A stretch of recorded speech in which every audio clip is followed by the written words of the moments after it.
Jadi kalau misalnya kita punya bopeng, boleh coba dilihat keluarganya mungkin mempunyai masalah yang sama.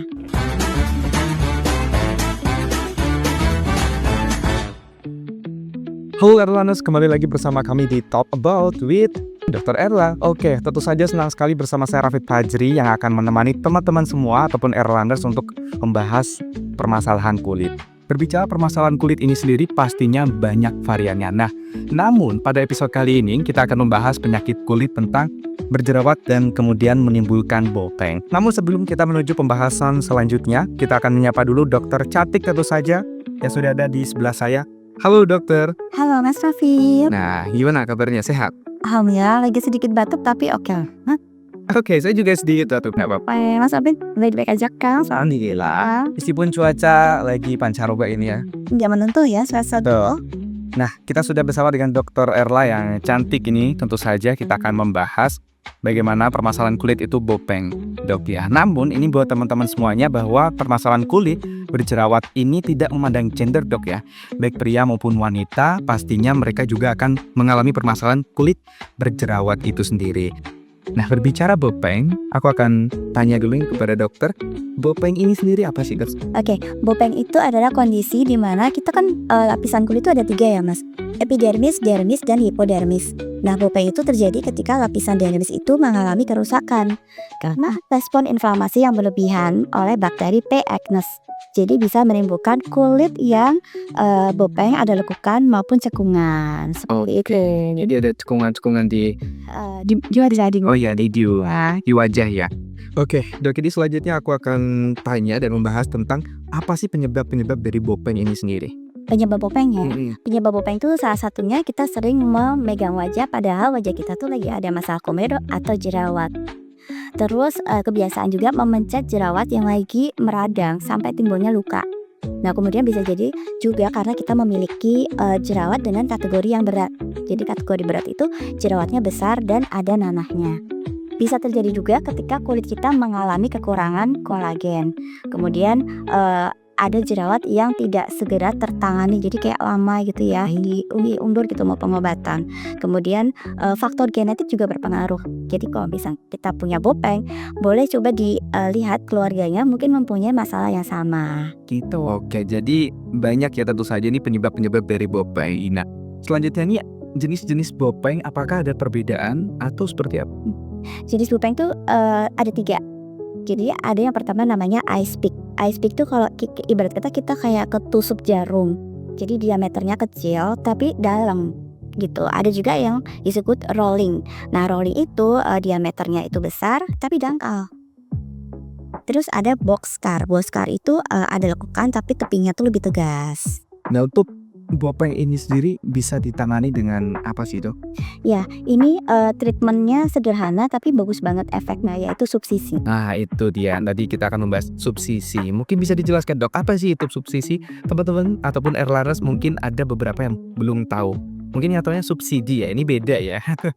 Mau kalau subsidi ya, kalau subsidi ya. Nah, ini subsisi. Subsisi ini sendiri seperti apa sih, dok? Ya, subsisi adalah prosedur medis untuk mengatasi bekas luka, lekukan, cekungan, ataupun bekas jerawat yang dalam yang menimbulkan bopeng. Itu bisa dilakukan dengan subsisi.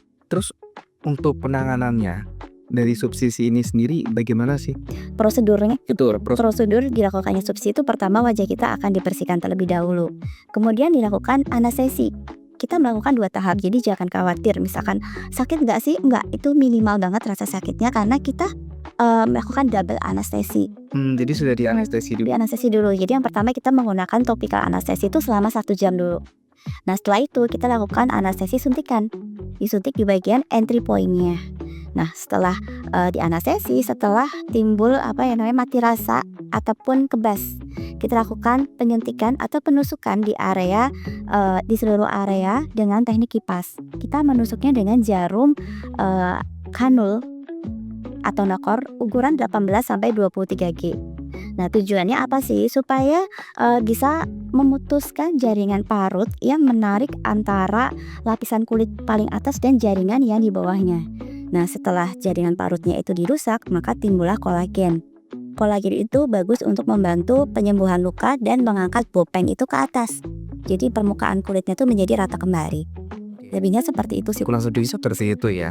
Terus mungkin pasti ada yang bingung nih, manfaatnya subsisi itu berarti untuk ini ya, untuk menghilangkan bopeng ini artinya mungkin.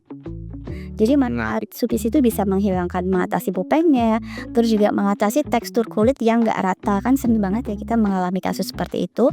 Kemudian bisa merangsang timbulnya kolagen, jadi bisa untuk anti aging juga. Oke, nah ini buat Erlandes, buat teman-teman semuanya, itu tadi tentang subsisi ya, tentu saja untuk dapat mengurangi bopeng ataupun menghilangkan bopeng dengan treatment. Nah, berbicara treatment, apakah ada perbedaan sih dok, treatment subsisi ini dengan treatment-treatment lainnya? Apakah bopeng ini hanya bisa dihilangkan dengan subsisi atau ada treatment lainnya yang dapat menghilangkan bopeng? Oke, untuk perbedaannya ya, subsisi itu memang punya kelebihan sendiri karena subsisi ini efektif, tidak memerlukan mesin atau alat yang mahal. Kemudian hasilnya permanen, jadi nggak yang balik lagi ke awang gitu. Kemudian selain hasilnya juga permanen, bisa dikombinasikan dengan treatment yang lain atau dengan penambahan serum gitu. Kemudian bisa dilakukan dengan segala macam tipe kulit. Oke, berarti semua kulit ini bisa juga dilakukan dengan subsisi ini ya? Yes, bisa. Asal dengan indikasi ya, misalkan ada bekas cekungan, bekas cacat, juga bisa dilakukan subsisi. Nah ini buat teman-teman ataupun Erlandes pasti bertanya-tanya, apakah subsisi ini dilakukan sekali langsung hilang atau dilakukan beberapa kali dok? Oke, subsisi itu memang nggak bisa instan ya, jadi perlu pengulangan gitu. Nah, berapa kalinya supaya hasilnya efektif itu tergantung dari kayak kedalaman bopengnya, banyak bopengnya gitu. Jadi semakin banyak bopengnya, semakin dalam tentunya pengobatannya itu bisa lebih panjang seperti itu. Oke, nah subsisi apakah memiliki efek samping? Misal di jangka panjang tiba-tiba kulitnya kemerahan atau seperti apa dok? Jadi subsisi itu memiliki efek samping yang pada umumnya itu seperti pembengkakan, memar, dan nyeri ringan di area subsisinya. Tapi itu bisa menghilang dalam waktu singkat, jadi nggak jangka panjang. Oke, berarti efeknya standar ya, kayak habis treatment pasti mereka akan merah-merah. Iya, tapi itu nggak lama kok. Nggak lama ya? Nggak usah khawatir. Nggak usah khawatir. Nah, namun nih buat teman-teman yang takut tentang subsisi, Yes. karena kan tertusuk-tusuk ya itu ya. Iya. Dan itu apakah semua dokter bisa melakukan atau hanya dokter-dokter tertentu seperti itu? Untuk subsisi itu memang harus dilakukan dengan dokter yang berkompeten ya. Jadi memang yang sudah dilatih untuk melakukan subsisi karena teknik subsisi sendiri tidak mudah. Nah berarti salah satunya nih buat teman-teman untuk terpercaya melakukan subsisi bersama dengan dokter Erla yang cantik tentu saja. Oke, nah selanjutnya bagaimana sih untuk subsisi ini bisa dilakukan dengan maksimal agar hasilnya itu signifikan dok? Seperti apa? Yes. Jadi untuk after treatmentnya ya, apa yang harus kita lakukan? Itu yang pertama kita harus merawat luka. Jadi kita kan kalau di subsisi kan ada bekas entry point-nya kan. Nah, itu kita rawat supaya tidak menimbulkan infeksi. Jadi dirawat secara higienis. Kemudian hindari paparan sinar matahari secara langsung gitu. Jadi bisa menggunakan masker. Jangan lupa juga untuk menggunakan sunscreen dengan SPF minimal 30. Oke tuh, jangan lupa pakai sunscreen ya. Yes, kemudian kita menggunakan produk yang sesuai dengan permasalahan kulit gitu. Kalau habis subsisi kita tentunya harus menggunakan produk-produk yang hipoalergenik, jadi nggak menimbulkan alergi. Kemudian dihindari juga menggunakan makeup yang tebal supaya tidak menyulitkan dalam saat pembersihan wajahnya. Kemudian jangan menyentuh area subsisi itu terlalu sering karena bisa memicu timbulnya infeksi. Kurang lebihnya seperti itu. Oke. Nah buat teman-teman ataupun Erlanders juga pastinya masih ataupun anak-anak muda dok, mereka itu banyak mencoba-coba di skincare di online biar mereka kan semua ingin dicoba kan. Nah mungkin apabila ada keluhan bisa langsung konsultasi langsung ya bersama dengan dokter Erla.